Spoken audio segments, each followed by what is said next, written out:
Uber shares are falling despite the ride-hailing company posting third quarter revenue that beat expectations. Wall Street seemingly sees bumps in the road ahead. It has to do, looks like, with earnings. Let's bring in Scott Devitt, Wedbush Securities Managing Director of Equity Research. Hey, Scott, it's good to see you. So, yes, the revenue beat, but operating income looked like it trailed estimates here. So, what's sort of your high-level view on the quarter?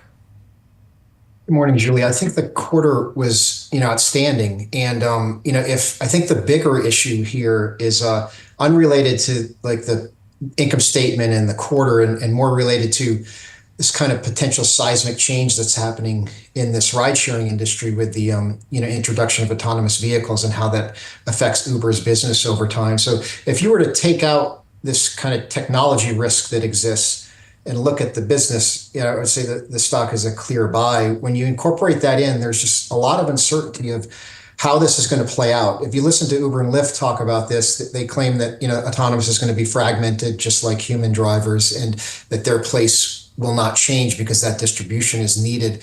But if you look at the scaling and the technology behind what companies like Waymo and Tesla offer, it's very possible that the supply gets much more concentrated, and that some of these companies, those two in particular, don't need distribution help. And that's a problem for Uber. So Scott, just as I'm trying to wrap my head around you're saying, this is so an Uber is almost the inverse of a Tesla. In other words, Tesla's business right now is pretty lousy, right? But people buy it because they see this future, whether it be autonomous, whether it be robots. In the case of Uber, their business today, pretty good, but you're concerned about those perils coming down the pike. Is that the right way to think about it?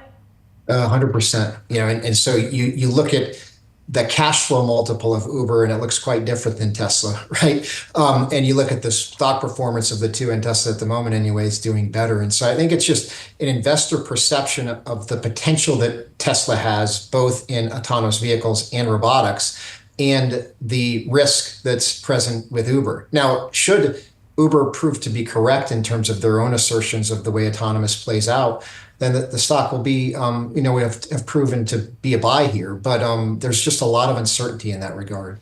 I mean, what is certain is that their gross bookings are rising, right? And that they say fourth quarter bookings are going to be up 18 to 22%.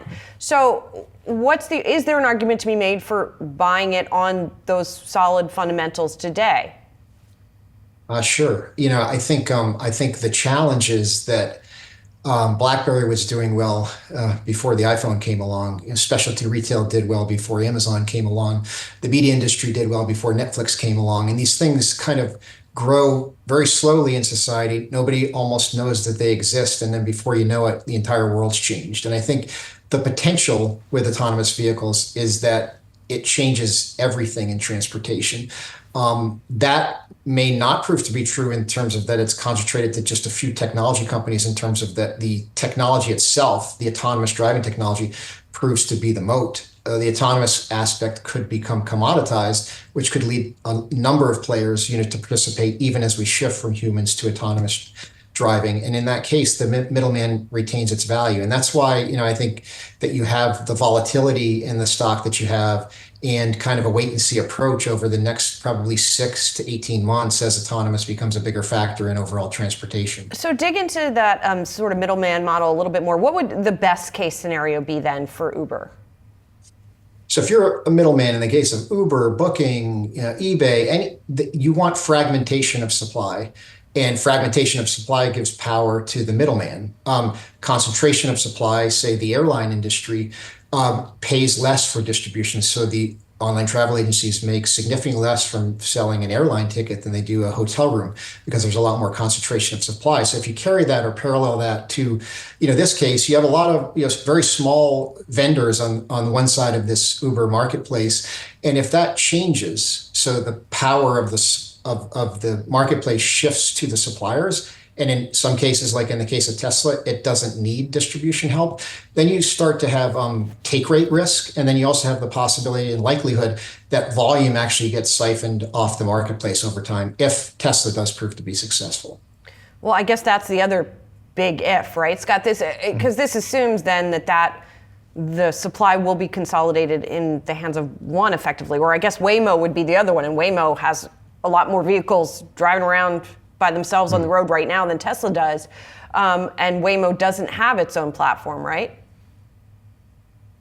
That's true. So Tesla's vertically integrated, but the technology is not proven, or at least the regulators haven't approved it to be not exist without a human assist currently. But if you go ride into Waymo, it's pretty amazing.